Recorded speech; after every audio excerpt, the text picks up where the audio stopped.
നന്ദി പറയേണ്ടത് അദ്ദേഹം എന്തോ തിരക്കിലാണ്. അതുകൊണ്ട് സുരേഷ് എടക്കുന്നേൽ, അദ്ദേഹം ദേശാഭിമാനിയുടെ പ്രവർത്തകനാണ്, ബാബുവിൻ്റെ സീനിയറാണ്. സുരേഷ് എടക്കുന്നേൽ നന്ദി പറയാൻ വേണ്ടി ക്ഷണിക്കുന്നു.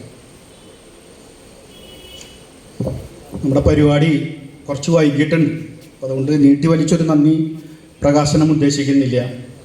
നമ്മുടെ ഈ അവാർഡ് ദാന ചടങ്ങും അതുപോലെ തന്നെ അനുസ്മരണ സമ്മേളനവും അതിൻ്റെ സ്വാഗതം പറഞ്ഞ രമേഷ് കരിന്തലക്കുട്ടം, രമേഷിനെ ഈ സംഘാടക സമിതിയുടെ പേരിൽ നന്ദി രേഖപ്പെടുത്തുകയാണ്.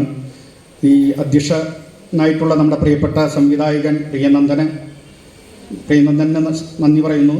പിന്നെ അവാർഡ് ജേത്രിയെ പരിചയപ്പെടുത്തിയ CB ബൈജു, ഈ പത്രം വായിച്ച KS സുനിൽകുമാർ, അവാർഡ് സമർപ്പണം നടത്തിയ ഡോക്ടർ കവി C രാവുണ്ണി, അവാർഡ് സ്വീകരിച്ച ജയശ്രീ നാട്ടുകർ, ഡോക്ടർ ശശീന്ദ്രൻ കളത്തിങ്കൽ, CPIM-ൻ്റെ Mannuthy area secretary MS Pradeep Kumar, doctor Sudarsanan, ദേശാഭിമാനിയുടെ ബ്യൂറോ ചീഫ് KN സനിൽ, ജില്ലാ പഞ്ചായത്ത് മുൻ അംഗമായിട്ടുള്ള KV സജു, സത്യനറവ്, പത്മിനി ടീച്ചർ, ജയശ്രീ തുടങ്ങിയ എല്ലാവർക്കും, ഇവിടെ ഒരുപാട് ആളുകൾ വന്നിട്ടുണ്ട്, അവർക്കും പിന്നെ നാടൻപാട്ടുമായും അതുപോലെ തന്നെ കൊമ്പും അതുപോലെ തന്നെ ബാവുമായി പേഴ്സണലായിട്ടുള്ള ബന്ധവും അടുത്ത ബന്ധം പുലർത്തിയിട്ടുള്ള നിരവധി ആളുകൾ ഇവിടെ വന്നിട്ടുണ്ട്.